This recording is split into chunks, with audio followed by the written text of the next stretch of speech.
Bismillahirrahmanirrahim. Assalamualaikum warahmatullahi wabarakatuh.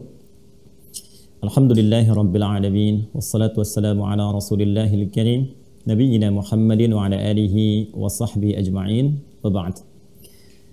Pertama, kami ingin mengajak untuk bersyukur pada Allah subhanahu wa ta'ala bahwa kita masih diberikan kesempatan untuk menjalani aktivitas kehidupan kita.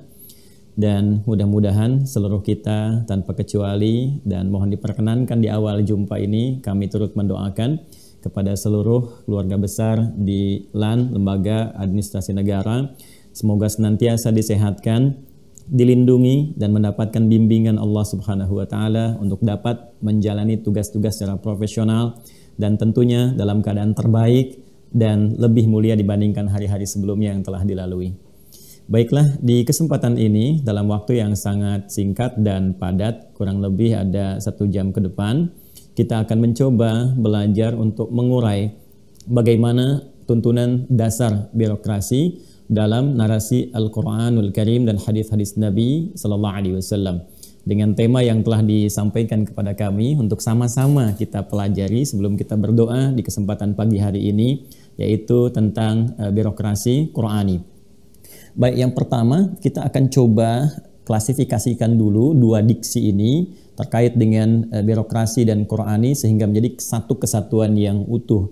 Dengan satu pertanyaan besar terlebih dahulu, mengapa harus Al-Quran? Mengapa kita mesti belajar dari Al-Quran? Baik, apapun tugas yang kita jalani dalam kehidupan ini, baik sebagai birokrat, diplomat, ataupun barangkali titipan-titipan kedudukan atau aktivitas lain, tetap tidak akan bisa menepikan keadaan kita dan status kita sebagai hamba, sebagai manusia yang secara fitrahnya memiliki fitrah berketuhanan.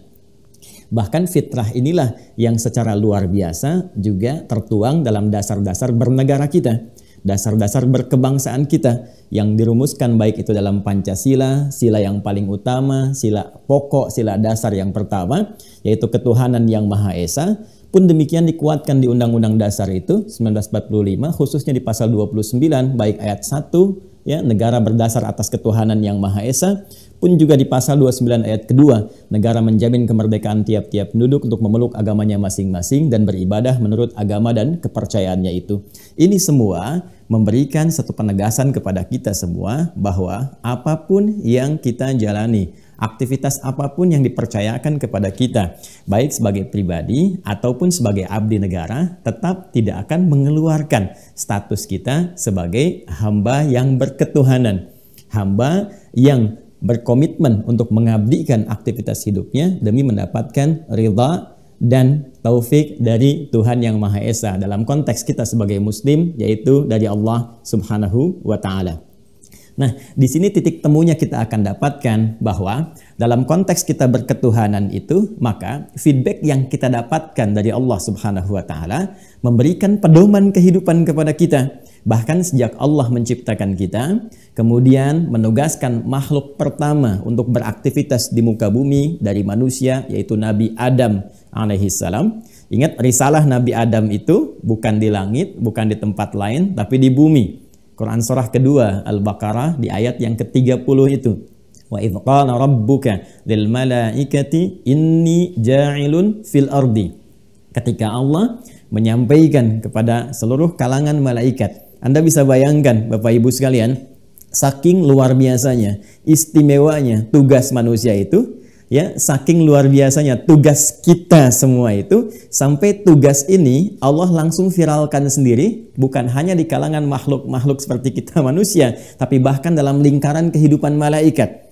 Ya, kata Allah, saya sampaikan ada tugas penting yang hanya tugas ini akan diberikan misinya kepada manusia saja. Saking istimewanya tugasnya, saking pentingnya kita, Allah menyampaikan risalah ini kepada seluruh malaikat bahwa manusia ini akan bertugas di bumi dengan segala ragam aktivitas yang akan dijalani di kehidupan di bumi ini. Menariknya, ketika Adam memulai tugas pertamanya turun ke bumi, maka bersamaan dengan itu Allah Subhanahu wa ta'ala juga menyandingkan atau memberikan pendampingan tugas ini dengan pedoman-pedoman berkehidupan yang disebut dengan hudan namanya. Ya, itu ada di Quran surah kedua Al-Baqarah di ayat yang ke-38. Qul nahbitu minha jami'a fa imma ya'tiyannakum minni hudan faman tabi'a hudaya fala khaufun 'alaihim wala hum yahzanun. Tibalah saatnya engkau Adam beserta pasanganmu untuk memulai tugas di bumi. Nanti ada ragam berkehidupan yang juga diberikan risalahnya oleh Allah Subhanahu wa taala dengan tujuan memakmurkan bumi, membangun kehidupan yang harmoni, apapun posisi dan tugas yang diemban, passion apapun yang dipilih. Tapi yang menarik kata Allah, fa imma ya'tiyannakum minni huda. Hei, engkau tidak akan dibiarkan sendiri menjalani kehidupan. Ini, aku turunkan pedoman hidup. Aku turunkan pendampingan dari petunjuk-petunjuk berkehidupan. Yang dengan mengikuti petunjuk ini, faman tabi'a hudaya fala khaufun 'alaihim wala hum yahzanun. Maka aku jamin kata Allah, setiap titian aktivitas yang ditenun di bumi itu dengan profesi apapun yang dijalani, dipastikan akan mendapatkan pendampingan dan perlindungan dari Allah, sehingga seluruh pelakunya la khaufun 'alaihim, akan selalu merasakan ketenangan, tidak gelisah. Jadi kalau petunjuk ini dibawa ke rumah tangganya akan cenderung tenang. Dibawa ke pekerjaan akan dijalani dengan penuh kedamaian, kan? Jauh dari kegelisahan. Wajar sebagai manusia memiliki sifat gelisah, tapi ketika mengembalikan kepada pedoman ini, maka ketenangan akan dihadirkan kembali dalam diri kita. Walahum yahzanun, dan didekatkan kepada kesenangan, dijauhkan dari kesedihan.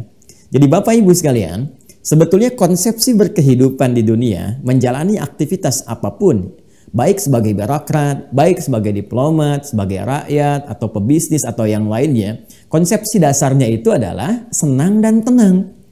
Jadi itu dasarnya. Ya, demikian pula bagi teman-teman keluarga besarku yang ada di LAN, sebetulnya pekerjaan yang dijalani itu seharusnya berlangsung dengan keadaan tenang dan menyenangkan. Ya, tapi batasannya apa? Sepanjang kita mampu mengembalikan kepada pedoman berkehidupan itu, yang intisarinya akan dituangkan secara detail dalam teknis yang disepakati, ya, dalam konsensus baik dalam kehidupan bermasyarakat, berbangsa, bernegara. Tapi pedoman intinya kembali kepada apa yang disebut oleh Al-Quran dengan nama hudan tadi. Ya.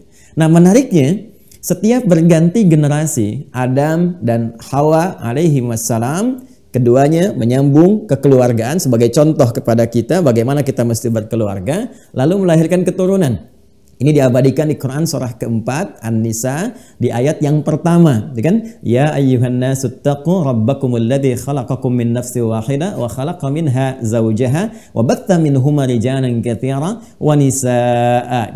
Hai semua manusia, cepat koreksi dirimu, tata lagi menjadi lebih baik dari sebelum-sebelumnya, dan ingatlah engkau bersumber dari keturunan yang satu, yaitu Adam, yang memiliki pasangan hidup berkeluarga lantas melahirkan keturunan-keturunan.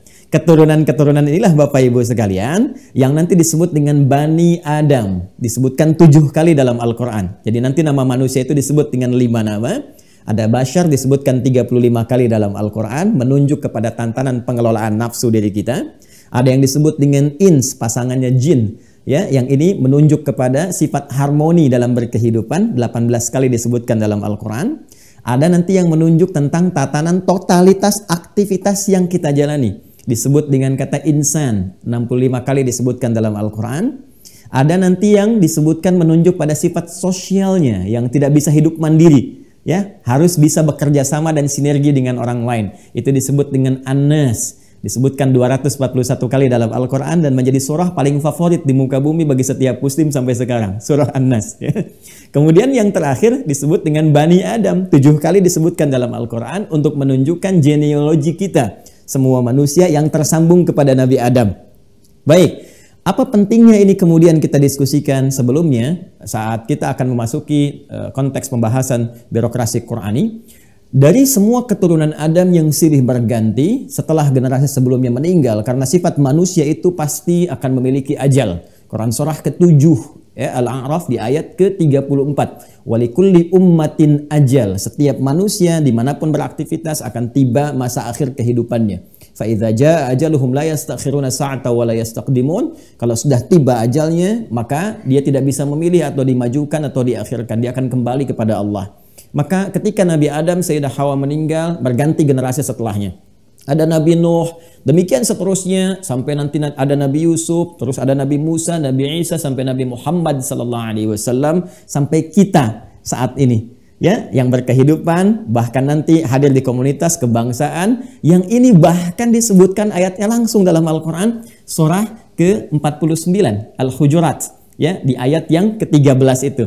Ya ayyuhan nasu, hai semua manusia, inna khalaqnakum min dzakarin wa untha, kami ciptakan kalian baik dari laki-laki ataupun perempuan, wa ja'alnakum syu'uban wa qabail, dan kalian akan pasti mengalami proses berkehidupan, berbangsa, bernegara, bersuku-suku. Jadi ini ayat tentang kebangsaan dalam Al-Qur'an, narasi-narasi kehidupan bernegara, bermasyarakat, yang menariknya juga disinggung dengan suku-sukunya. Ya, lita'arafu, untuk membangun sinergi dan harmoni dalam kehidupan. Inna akramakum indallahi atqakum, sungguh jika kalian bersikap mulia dalam menjalani kehidupan itu, itulah kemuliaan hakiki yang diapresiasi oleh Allah Subhanahu wa taala. Nah, setiap generasi berganti ini, pendampingan dari Allah, pedoman dari Allah itu selalu diberikan sesuai dengan masanya. Jadi selalu up to date. Ya, pendampingan di masa Nabi Adam, nanti muncul Nabi Nuh, muncul terus sampai ke Nabi Muhammad sallallahu alaihi wasallam, itu diberikan petunjuk-petunjuk, risalah-risalah, ya. Orang yang menerima risalahnya disebut dengan rasul namanya. Nah, setiap rasul ini menariknya itu diberikan oleh Allah pedoman-pedoman berkehidupan yang dikenal dengan nama kitab itu. Ya, kitab itu sejatinya adalah hudan. Ya, karena kalau Bapak Ibu kembalikan kepada Al-Quran, itu semua kitab-kitab yang diturunkan kepada para nabi dan rasul, itu oleh Allah dinamai sifatnya secara umum dengan nama hudan.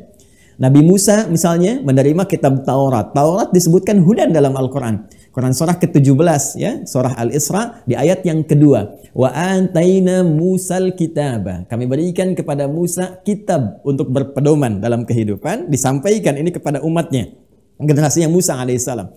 Kitabnya disebut apa? Ya, Taurat. Quran surah ketiga Ali Imran ayat yang ketiga. Ya, ketika Allah mengatakan nazzala 'alaikal kitaba bil haqqi musaddiqan lima bayna yadayhi wa anzalat Taurat. Taurat kepada Musa, wal Injil, Injil kepada Isa alaihissalam. Keduanya wa ja'alnahu hudan. Ya, kami tetapkan kitab ini sebagai hudan, pedoman berkehidupan untuk umat di masa itu. Siapa mereka? Li Bani Israel. Ya, umatnya Nabi Musa, kaumnya Nabi Isa, namanya Bani Israel, di kalangan masyarakat tertentu. Nah, menariknya ketika sampai pada periode Nabi Muhammad SAW, Bapak Ibu sekalian, Allah turunkan juga, ya, pedoman yang terakhir, pedoman berkehidupan, karena beliau Rasul terakhir dan akan menghadapi umat sampai kehidupan berakhir. Ya, jadi tidak ada Rasul lagi setelah Nabi Muhammad SAW, maka diturunkan oleh Allah kitab yang paling sempurna. Kitab penyempurna, kitab paling spesial yang diberi nama dengan Al-Quran. Al-Quran inilah yang secara langsung oleh Allah disebutkan pula dengan nama hudan. Quran surah kedua Al-Baqarah di ayat 185. Syahrul Ramadan alladzi unzila fihi al-Quran hudan linnas.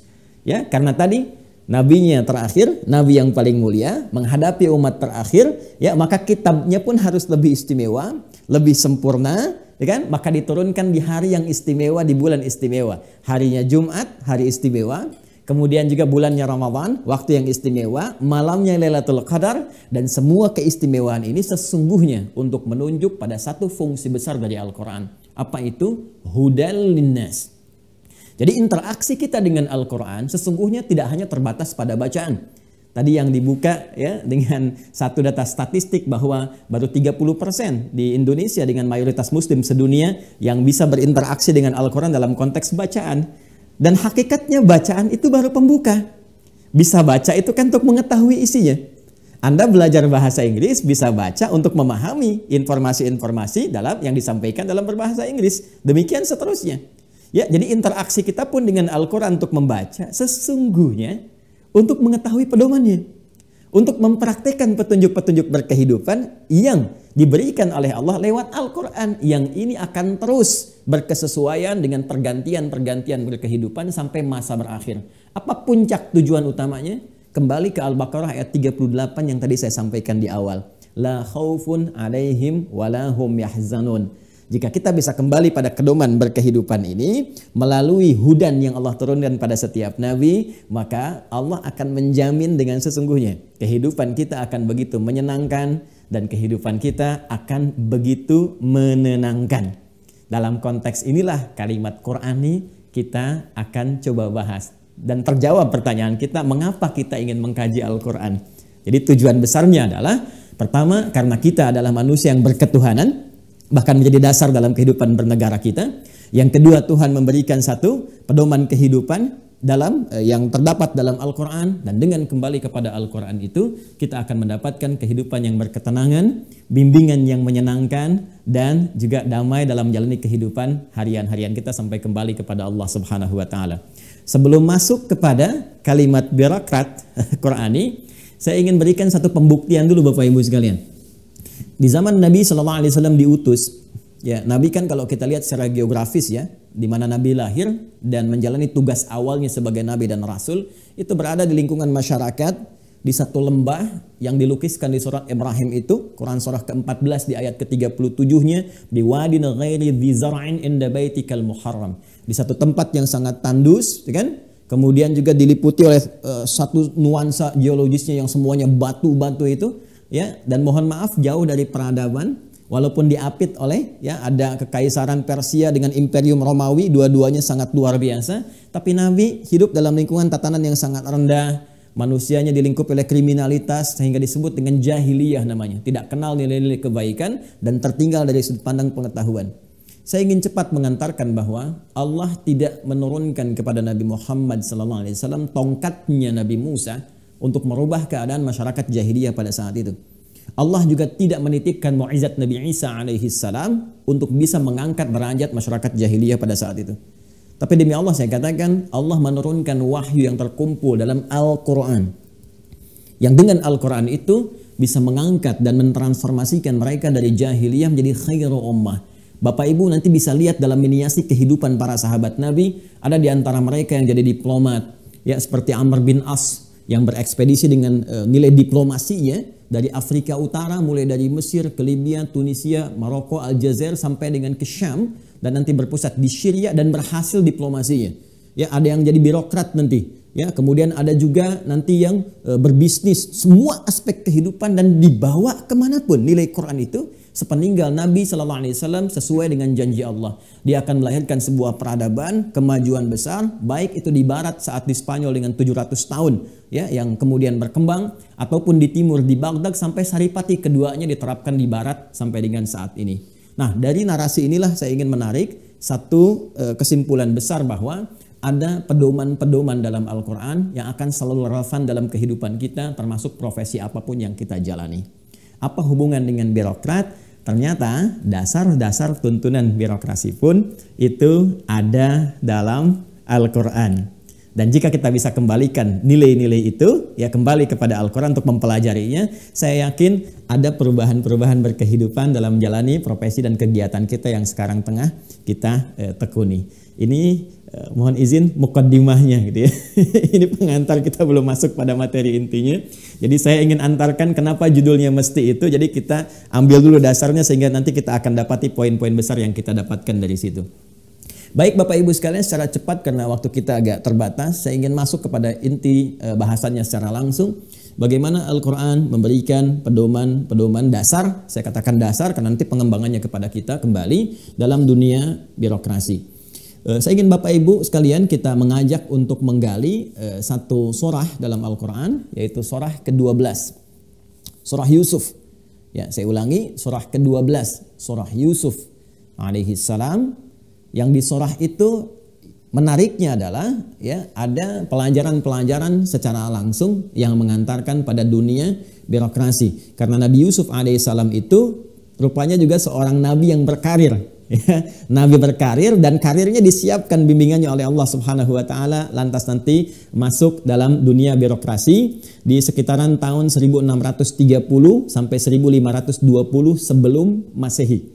Ya, jadi Nabi Yusuf alaihissalam itu hidup di tahun 1630 sampai 1520 sebelum Masehi, dan di situ penguasaannya itu masih dalam penguasaan bangsa Hyksos. Ya, Hyksos itu dari Asia ya, dari timur yang nanti akan menguasai Mesir, yang nanti gelarnya pun masih dalam status raja.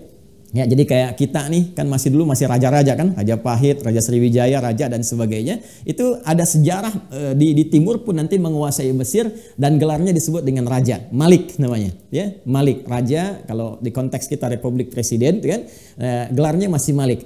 Ini penting saya sampaikan karena nanti 500 tahun setelahnya akan berubah gelarnya kepada gelar lokal ya, dari negeri Mesir menjadi Firaun. Ini untuk membedakan bahwa Fir'aun itu gelar yang berlaku nanti setelah masa pemerintahan di era Nabi Yusuf alaihissalam 500 tahun setelahnya, terutama di Nabi Musa dan seterusnya.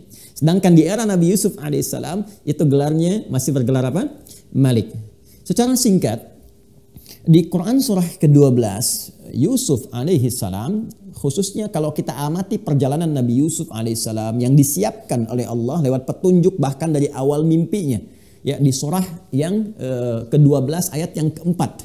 Saya ulangi, surah ke-12 di ayat yang keempat. Kalau Bapak Ibu bisa amati sama-sama di mushaf paling kiri agak sedikit ke bawah, kan? Idz qala Yusufu li abihi, ketika Yusuf berkata kepada ayahandanya, ya abati inni, ya bahai bapakku, sungguh saya ra'aitu ahada asyara kaukaba wasyamsa wal qamara ra'aituhum li sajidin. Ya, aku menyaksikan dalam mimpiku tadi malam ya bahwa aku melihat satu matahari, kemudian satu rembulan dan 11 gemintang itu seluruhnya sujud hormat kepadaku. Ya, sujud hormat kepadaku. Nah, ini isyarat awal yang pertama yang nanti isyarat ini akan terbukti dari perjalanan kehidupan beliau. Nabi Yusuf alaihissalam ternyata Allah menyiapkan beliau menjadi seorang birokrat dengan punya kedudukan yang terhormat, yang dengan kehormatan itu di era dulu di masa Nabi Yusuf alaihissalam itu cara penghormatannya dengan bersujud. Ya, cara penghormatannya dengan apa? Dengan bersujud. Yang kelak nanti pun Romawi menggunakan itu. Ya, Persia menggunakan tangan saat ruku. Yang nanti di masa Nabi Muhammad SAW ruku dan sujudnya semua diserahkan kepada Allah Subhanahu Wa Taala. Karena itu dalam sholat kita ada ruku dan sujud untuk menunjukkan Allah raja dari segala raja. Karena itu disebut Maliki Yaumiddin. Ya. Kembali ke tadi, dari mana taunya ya mimpi tadi terkait dengan penghormatan mentari menunjukkan ayah yaitu Nabi Yakub alaihissalam. Kemudian bulan menunjukkan ibu ya, ibundanya. Kemudian 11 gemintang menunjukkan saudara-saudara Yusuf alaihissalam. Ya, dari mulai kemudian ada Syamun, Lewi, Yahuda sampai dengan ke Bunyamin ya, saudara beliau ada 11. Itu kisah yang paling menarik Bapak Ibu sekalian. Nanti ini akan ditafsirkan dengan kejadian yang menimpa Nabi Yusuf ketika secara singkat, karena waktu kita terbatas. Secara singkat beliau tiba kemudian di Mesir dalam satu proses yang sangat berliku, dan disitulah dikeluarkan dekret oleh raja pada saat itu yang secara resmi mengangkat beliau sebagai birokrat. Ya, kalau kita sekarang ASN, ya. Jadi kalau misalnya di LAN itu LAN diangkat lewat keputusan pemerintah, kan itu lembaga non pemerintah gitu ya. Di keputusan pemerintah kalau nggak salah nomor 30 ya, nomor 30 tahun 1957 itu, yang kemudian tugas fungsinya dirincikan nanti lewat keputusan Perdana Menteri nomor 283 garis miring P.M. garis miring 1957. Ya, kalau itu untuk LAN. Ya, Nabi Yusuf itu keluar dekret raja, ya, keluar keputusan raja pada saat itu yang diabadikan di Quran surah ke-12 ayat 54 sampai dengan 55. Saya ulangi, Quran surah ke-12 Yusuf ayat 54 sampai dengan ayat ke-55. Di paling kiri di mushaf standar agak sedikit ke atas ya posisinya. Ada yang sangat menarik ketika itu diungkapkan. Satu, ini saya mau tunjukkan satu kitab tafsir ya. Saya mohon maaf nanti setelah masuk ke detail inti saya akan lambatkan karena ini saya masih ingin antarkan dulu bagaimana ayat-ayat birokrasi ada dalam Al-Quran. Ini tafsir yang sering banyak dikaji di Indonesia. Ya, namanya tafsir Jalalain. Ya, ini saya juga rekomendasikan ya. Ini tafsirnya sangat simpel sekali. Ya, sangat simpel, bahasanya sederhana, mudah dipahami dan sudah ada terjemahannya, dan ini juga sangat bermanfaat. Ini satu jilid 30 juz. Ya. Nah, di ayat 54 sampai dengan 55 ini ada satu ya keputusan raja yang sangat menarik ketika beliau mengatakan ke Nabi Yusuf alaihissalam, qala innakal yawma ladaina ya hafidh makinun amin. Ya, qala Raja itu kemudian menetapkan, menyampaikan kepada Yusuf di hadapan seluruh, kalau kita ASN gitu kan, di hadapan nanti ada menteri-menterinya, di hadapan pegawai-pegawainya. Ya, innaka sungguh engkau Yusuf alaihissalam al-yauma, mulai hari ini ditetapkan keputusannya, ladaina makinun amin. Ya, engkau di kalangan kami ini diangkat sebagai birokrat di kalangan kami, makinun yang diberikan kedudukan, ya, yang sangat kuat, kemudian aminun sangat terpercaya. Satu. Jadi ayat 54-nya ya. Ya, hati-hati Bapak Ibu sekalian, saya ingin tegaskan kembali, ini kalau bagi LAN yang umat Islam di LAN, ya, pegawai-pegawai muslimnya, ini ayat LAN sebetulnya ini.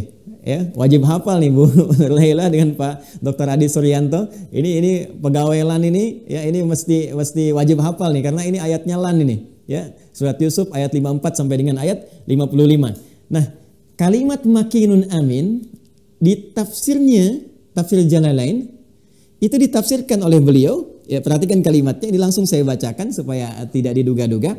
Waqila katibun hasibun. Ya, waqila, dan di antara tafsirnya ada yang mengatakan bahwa beliau diangkat pada saat itu katibun hasibun. Ya, orang yang bertugas untuk mengolah tatanan administratif di pemerintahan pada saat itu. Nah, kalau sekarang posisinya Pak Adi Suryanto ya. Jadi apa namanya, katibun hasibun, itu satu. Ya, itu yang sangat menarik. Nanti ada lagi tafsir yang mengatakan khazainul ard dipahami dengan Menteri Keuangan. Ya, ada yang menafsirkan juga nanti itu dipahami dengan Menko, ya, Menteri Koordinasi di bidang koordinator di bidang perekonomian. Tapi semua sepakat bahwa kedudukan yang dititipkan kepada Nabi Yusuf alaihissalam adalah sebagai birokrat yang aktif dalam pemerintahan, langsung bertanggung jawab kepada raja pada saat itu, disebut bergelar dengan nama Al-Malik yang berada di Mesir. Ya, yang berada di mana? Berada di Mesir. Satu. Jadi kalimat dasar, tuntunan dasar birokrasi dalam Al-Quran diungkapkan dengan diksi yang pertama, makinun amin. Ya, saya garis bawahi dulu. Nanti kita terangkan dengan lebih pelan. Yang kedua, ketika Nabi Yusuf ditugaskan, diberikan dekret itu, atau diberikan lebih tepatnya keputusan raja pada saat itu, maka beliau mengatakan satu jawaban yang sangat luar biasa. Ya. Apa jawabannya? Perhatikan kalimatnya. Ini sesuatu yang sangat menarik. Qala ja'alni ala khazainil ard inni hafizun alim. Ketika rajanya mengatakan makinun, ya, makinun amin, Nabi Yusuf menjawab hafizun alim. Jadi ada 4 diksi kita temukan ya Bapak Ibu sekalian, dan di sini saya akan perlambat bahasan saya. Pengangkatan birokrasi yang dilakukan oleh raja pada saat itu menggunakan diksi kalimat makinun, satu. Yang kedua, aminun. Jawaban Nabi Yusuf alaihissalam yang menerima dan merespon keputusan raja itu diungkapkan dengan diksi 3. Perhatikan kalimatnya baik-baik. Hafizun. Yang keempat, alimun. Jadi ada 4 tuntunan dasar dalam dunia birokrasi yang disampaikan oleh Al-Quran, yang bila ini ditunaikan dengan baik dalam tugas-tugas yang kita emban, bahkan sampai dengan kini, maka janji yang disampaikan oleh Al-Quran, la khaufun alaihim wa lahum yahzanun. Maka Allah akan bimbing tugas-tugas itu menjadi bagian yang menyenangkan ya dalam pekerjaan kita dan menenangkan saat dijalaninya. Mari kita kembalikan. Yang pertama, keputusan raja diungkapkan dalam bahasa Al-Quran dengan menggunakan kata makin. Kata makin pada mulanya dalam bahasa Arab itu seakar dengan kata makan wa makana. Makan itu menunjuk kepada tempat, makana menunjuk kepada kedudukan, yang dengan kedudukan itu akan menjalani satu tugas yang diembankan kepadanya. Jadi ada makanun, kemudian ada makanatun. Makan menunjuk kepada tempat. Ya, di ilmu sharaf itu dalam derivasinya ada isim makan, kata-kata yang menunjuk kepada tempat. Ya, rumusnya menggunakan mim di depannya. Ya, kalau dia 4 huruf, kemudian diakhiri dengan di akhirnya menggunakan kasrah sebelum huruf akhir. Seperti sujud, ya, sujud kita menghamba, tempatnya disebut dengan masjid. Ya, ini sifatnya umum. Ya, jadi setiap tempat yang diberikan atau kedudukan yang dititipkan untuk menjalani sebuah kegiatan itu disebut dengan makan tempatnya, makanah kedudukannya. Kalau itu diterima dengan kuat, ya, diterima dengan kuat untuk diberikan kedudukan, dan diberikan kekuatan dengan kedudukan itu untuk menjalani sebuah tugas tertentu, maka kalimatnya berubah dari kata makan dan makana menjadi makinun namanya. Makin. Ini memberikan kesan kepada kita bahwa dalam profesi apapun ketika kita bertugas dalam sebuah lembaga kah, dalam sebuah instansi kah, ya, yang mengandung nilai-nilai birokrasi, maka petunjuk pertama Allah memberikan satu isyarat kepada kita, tempatkan orang-orang yang kuat di posisinya dengan jaminan kekuatan yang diberikan oleh pimpinan di atasnya. Ya, kalau di dunia administratif sekarang ya keluarkan SK-nya, ya SK-nya, surat keputusannya, ya surat tugasnya yang dengan itu akan menguatkan posisi dia sehingga tidak disoal dalam menjalankan satu kewajibannya atau tugasnya dari sudut pandang hukum yang berlaku dalam tempat pekerjaan dia. Satu. Ya.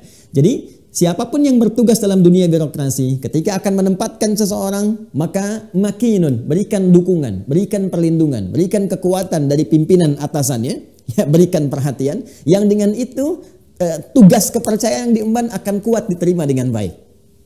Tapi tidak cukup sampai di situ. Karena itu standar. Ya, semua pegawai yang diangkat pasti diberikan SK. Ya kan? Di dunia birokrasi itu standar, ya kan? Tapi kalimat kedua ini yang membedakan. Aminun.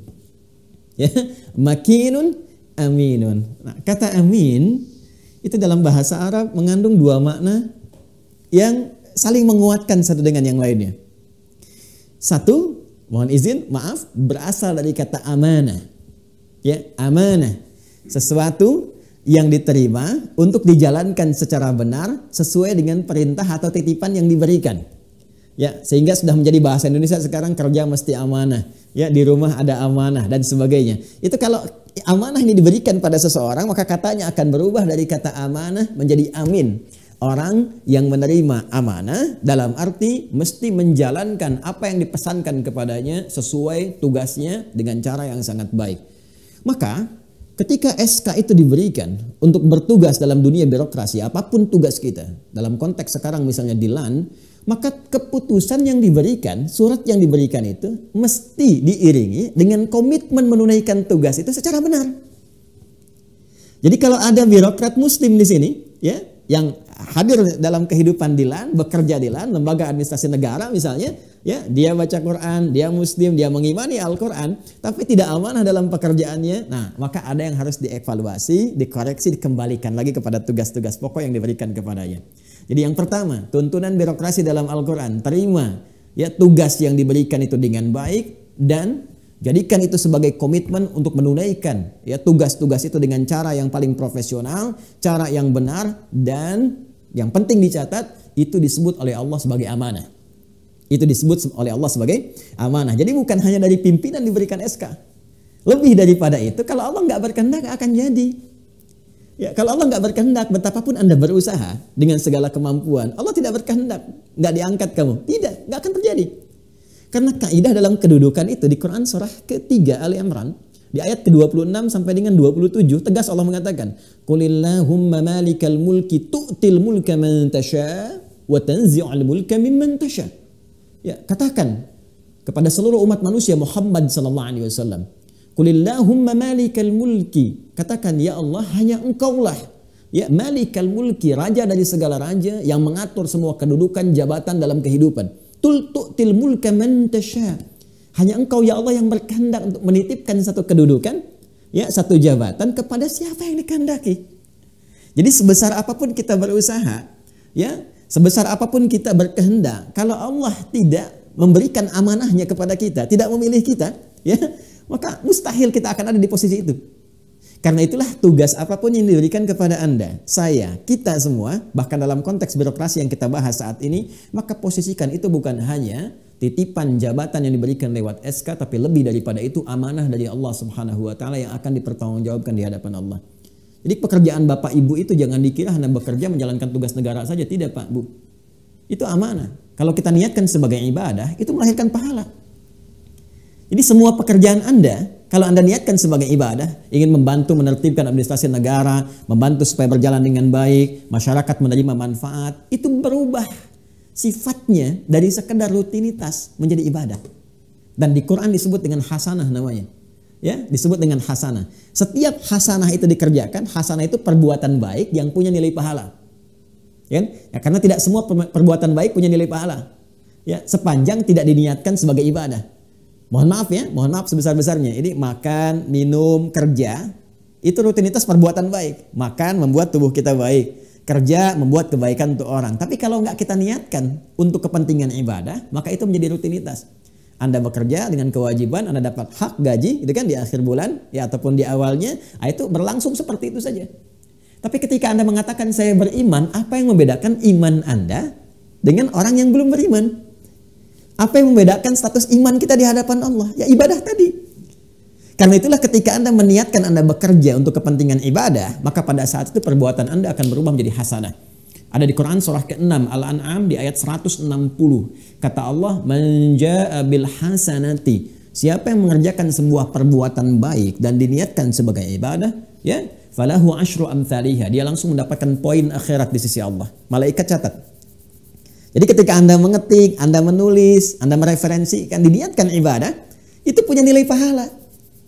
Ya, sekarang nggak tampak. Yang sekarang tampak itu mungkin ya gaji, fasilitas dan sebagainya, itu dunia dan semua ditinggalkan. Tapi ketika kita kembali kepada Allah, maka apa yang dibawa?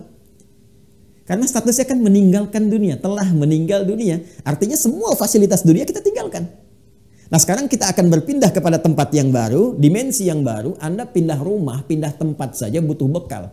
Pindah ke negara lain tugas itu butuh bekal. Sekarang kita akan pindah ke sebuah dimensi, tempat yang baru, ya, yang lebih jauh, lebih luas, lebih kompleks, maka kita pun butuh bekal. Bekal itulah yang disebut dengan ibadah. Dan perbuatan tadi disebut dengan hasanah. Setiap kita mengerjakan perbuatan punya nilai ibadah, disebut dengan hasanah tadi, maka tertuliskan nilai pahalanya, itu yang menjadi bekal kita saat pulang kepada Allah.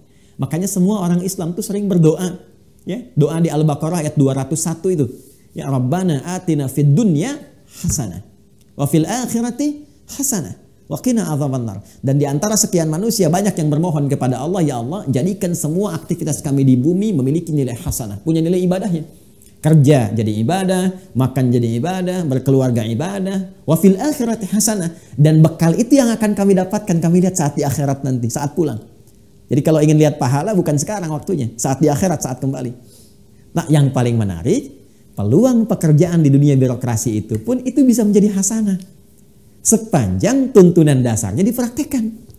Jadi kalimat makinun amin yang pertama memberikan kesan kepada kita, kalau jadi birokrat dimanapun maka jaga amanah dengan baik. Maaf, jangan menyimpang, jangan korupsi, ya, hati-hati. Menyalahi amanah itu termasuk yang kecil-kecil. Tugas kerja dimulai jam 7 datang jam 8, ya. Kewajiban dikurangi dalam penunaian tapi hak nggak mau dikurangi. Gaji nggak mau sempurna terus tapi pekerjaan dikurangi. Ya. Harusnya kembali dari istirahat jam 1 datang jam 2 misalnya. Nah, itu sudah mengurangi nilai amanah. Ya, baru yang kecil-kecil. Apalagi bila terjadi hal-hal yang tidak kita inginkan seperti korupsi, sogok menyogok dan sebagainya. Maka itu sudah bergeser dari ketentuan dasar yang dituangkan dalam Al-Quran dengan nilai-nilai yang sangat mulia. Ini bagian yang pertama. Nah, kata amin juga mengandung sisi yang kedua. Kalau Bapak Ibu sudah menemukan pegawai-pegawai yang amanah, kan? Pegawai-pegawai yang benar, yang jujur, menjalankan tugas secara profesional, maka amin memaknai nilai yang keduanya adalah kepercayaan yang utuh.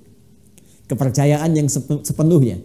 Sehingga raja itu mengatakan kepada Nabi Yusuf, ya Yusuf alaihissalam, engkau orang yang profesional, engkau orang yang baik, engkau aku berikan SK nih untuk mengatur tatanan administrasi negara, dan aku berikan kepercayaan kepada engkau sepenuhnya.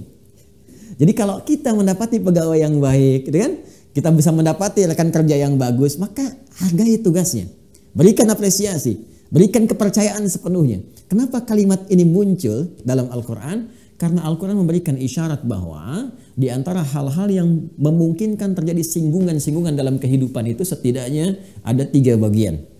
1 ilmu pengetahuan, yang kedua harta benda, dan yang ketiga adalah kedudukan. Ingat, orang yang punya pengetahuan akan memungkinkan ada singgungan-singgungan dengan hal-hal yang lain yang memungkinkan, mohon maaf, terjadi konflik di antaranya.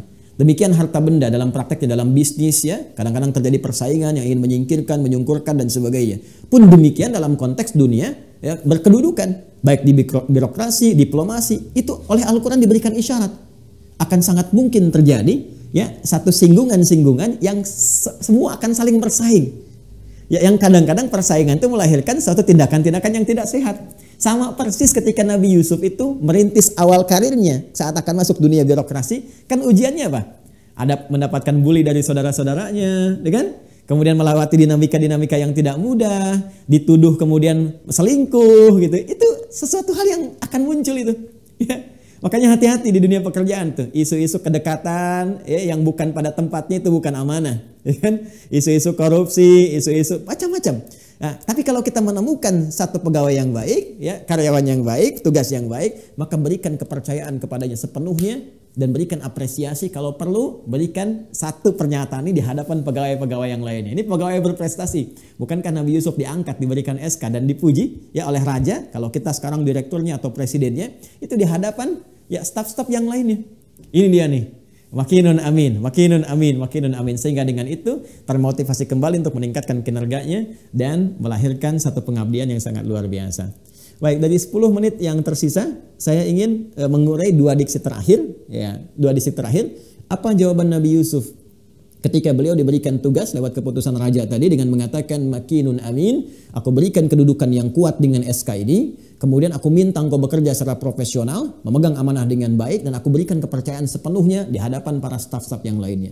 Maka kata Nabi Yusuf alaihissalam, perhatikan kalimatnya, inni hafizun alim. Inni hafizun alim. Masya Allah. Kata beliau dijawab dengan sangat tegas sekali, ya, sungguh aku hafizun. Ya, dari kata hafidha yahfadhu, hafizun wa hafizun. Jadi ada hafiz, ha, alif, fa, dha, hafiz. Ya, berarti menjaga sesuatu dengan baik dan benar. Kita diminta oleh Allah menjaga solat dengan menggunakan kalimat hafiz. Ya, Quran surah kedua Al-Baqarah ayat 238. Hafizu 'alas salawati was salatil wusta. Jaga solat dengan baik dan benar. Jaga waktunya jangan sampai terlewat. Jaga kekhusyuannya. Ya, jaga penghambaan kita kepada Allah. Ini kalimat yang sama, diksi yang sama bila kita gunakan dalam dunia birokrasi dengan jawaban Nabi Yusuf alaihissalam dengan mengatakan inni hafizun. Hafizun itu bentuk superlatif dari kata hafiz.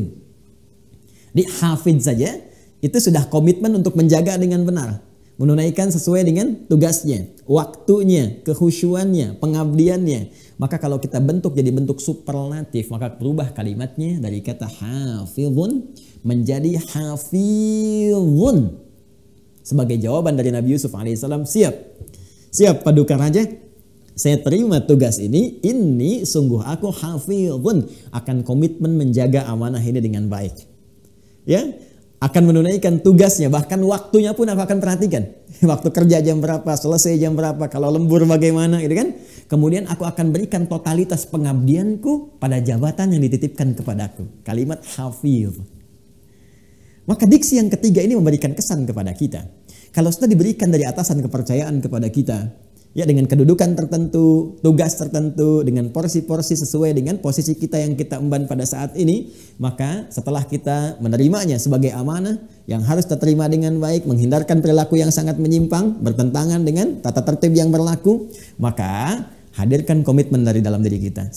Saya siap mengabdi sesuai dengan tugas yang diberikan kepada saya, yang tidak bertentangan dengan nilai-nilai atau norma hukum yang berlaku, baik dalam konteks kehidupan ya bernegara ataupun dalam konteks kehidupan bersyariat.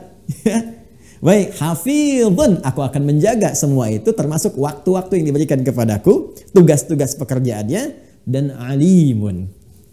Nah, ini catatan yang sangat menarik. Diksi yang keempat, alimun bentuk superlatif dari kata alim. Ya, alim berarti orang yang tahu, orang yang paham.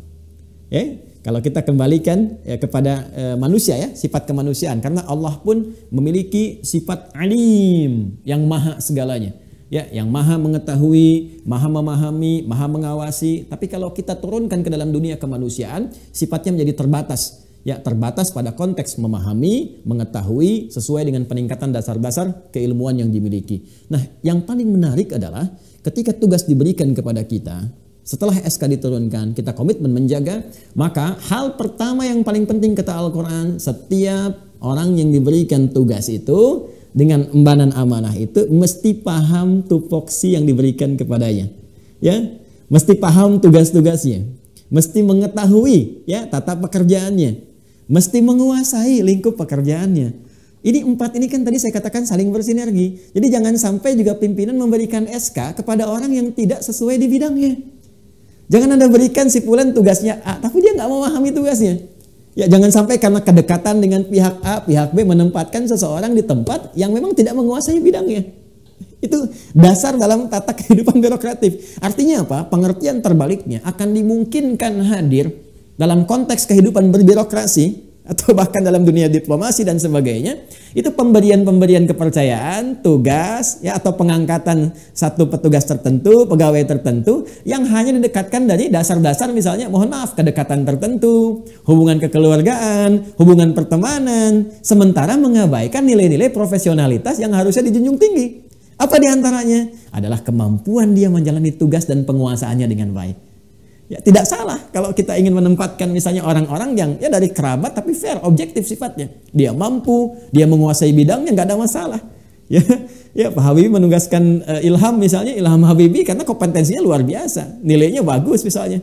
Ya atau misalnya Utsman bin Affan radhiyallahu taala anhu mengangkat birokrat di sekitaran beliau di masa Utsman khalifah ketiga, itu banyak saudaranya. Ya, tapi yang menarik semua pakar di bidangnya. Maka kembali kepada kita semua, 4 hal ini menjadi sangat luar biasa kalau kita bisa amanah dalam pekerjaan, menerima keputusan dengan baik, kemudian atasan selalu mensupport, memberikan dorongan, perhatian, mengapresiasi, lalu meningkatkan pengetahuan kita untuk menguasai ya dan memahami dengan baik tugas yang diberikan kepada kita serta komitmen menjaganya, maka itu dasar-dasar birokrasi terbaik yang bisa kita jaga, yang melahirkan pekerjaan yang menenangkan, menyenangkan dan mengangkat karir kita ke tempat yang lebih tinggi seperti Allah mengangkat Nabi Yusuf alaihissalam. Dan semua pokok-pokok ini Allah buka secara objektif, kesempatannya terbuka untuk siapapun dari semua hamba. Karena Nabi Yusuf pun bukan orang kota, Bu, Pak. Nabi Yusuf itu orang daerah. Ya, orang desa. Deso, asalnya dari Kanaan, dari Palestina. Ya, tapi peluang mendapatkan kedudukan atau bahkan harta benda atau apapun yang ingin dicapai termasuk pengetahuan terbuka bagi semua kalangan tanpa memandang status sosialnya. Ya, baik itu yang lahir di desa, berkehidupan di desa, ataupun di kota dan sebagainya, semua punya peluang yang serupa untuk mendapatkan tatanan apresiasi tertinggi dari Allah Subhanahu wa taala sesuai dengan kerja keras dan pengabdiannya dalam rangka beribadah kepada Allah Subhanahu wa taala.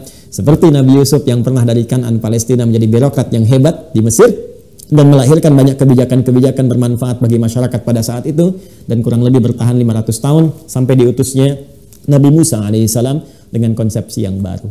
Saya kira itu 2 ayat saja yang kita bahas baru dari dasar-dasar ya berkehidupan di zaman Nabi Yusuf alaihissalam 1630 sampai 1520 sebelum Masehi yang diabadikan dalam Al-Quran.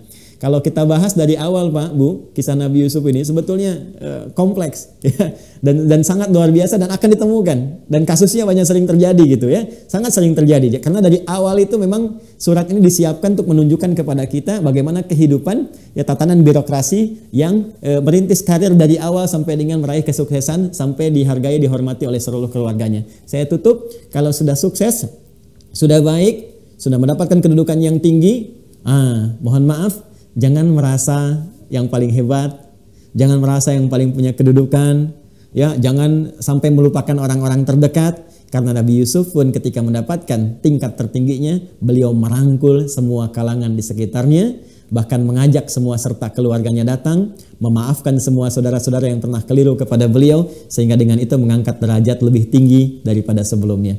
Semoga yang sukses-sukses, yang sudah berada di atas, jangan lupakan kawan-kawannya. Yang satu lifting, satu angkatan, yang mensupport, yang dulu makan sama-sama, yang dulu saling mengantar dan sebagainya. Jangan lupakan keluarganya, yang ibunya mungkin sangat setiap malam menangis, mohon sujud kepada Allah. Ayahandanya memohon yang terbaik, sekalipun telah wafat, berikan yang terbaik minimal dengan doa. Dan jangan lupakan juga pengabdian yang lebih besar dengan secara profesional pada tugas yang diberikan kepada kita dalam kehidupan berbangsa, bernegara. Dan saya ingin mengakhiri sebelum berdoa, tanamkan kecintaan yang penuh dalam jiwa kita kepada negara kita, kepada bangsa kita dalam rangka beribadah kepada Allah Subhanahu wa taala, karena negara ini pun titipan. negeri ini amanah, maka cintai bangsa kita, Indonesia kita dengan bekerja secara yang benar dan niatkan sebagai ibadah karena Allah supaya mendapatkan penilaian terbaik sisi Allah Subhanahu wa taala. Saya kira itu yang bisa saya ulas karena kita diberikan waktu hanya sampai jam 9 ya dari timing yang saya terima. Dengan itu saya ingin mengajak kepada Bapak Ibu sekalian untuk mengimplementasikan apa yang telah kita pelajari hari ini minimal dengan doa terlebih dahulu kepada Allah Subhanahu wa taala. Semoga dengan doa itu semua tugas-tugas kita dilancarkan, pekerjaan kita juga dibimbing dan tercapai apa yang kita harapkan seluruhnya. Mari kita tundukkan hati kita sejenak, kita juga khusyukkan supaya apa-apa yang kita sampaikan kepada Allah diterima dengan baik dan diberikan feedbacknya secara mulia kepada kita semuanya. Alhamdulillahirabbil alamin, arrahmanir rahim, maliki yaumiddin. Iyyaka na'budu wa iyyaka nasta'in, ihdinas siratal mustaqim, siratal ladzina an'amta 'alaihim ghairil maghdubi 'alaihim waladdallin. Allahumma shalli wa sallim ala rasulikal karim, nabiyyikal amin sayyidina Muhammadin wa ala alihi wa sahbihi ajma'in.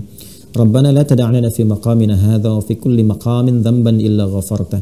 Ya Allah, kami mohon kepadamu bila siapapun yang terhubung dengan kami pada saat ini di pengajian ini masih memiliki kekurangan ya Allah, kesalahan-kesalahan ataupun dosa-dosa, maka mohon ya Allah, ampuni segala kesalahannya, maafkan ya Allah segala kesalahannya, hilangkan semua dosa-dosanya dan berikan kebeningan hati dalam jiwanya. Wala hamman illa farajtah, ya Allah, jika di pagi ini ada di antara kami yang masih diliputi kegelisahan, maka mohon tenangkan jiwa kami sehingga bisa damai dalam jalani aktivitas yang kami jalani di hari ini dan selanjutnya. Allahumma waladainan illa qadaitah. Jika ada di antara kami ya Allah yang terlilit oleh utang piutang, kesulitan finansial dalam kehidupannya, maka mohon berikan rezeki yang luas untuk dapat melunasi utang-utang dan dapat meringankan beban kehidupan yang kami jalani. Allahumma wala asran illa yasartah. Ya Allah, jika di pagi hari ini ada yang tengah mengalami kesulitan dalam kehidupannya, di rumah tangganya, di pekerjaannya, atau apapun dalam hidupnya, maka mohon ringankan dan hilangkan segala kesulitannya ya arhamar rahimin.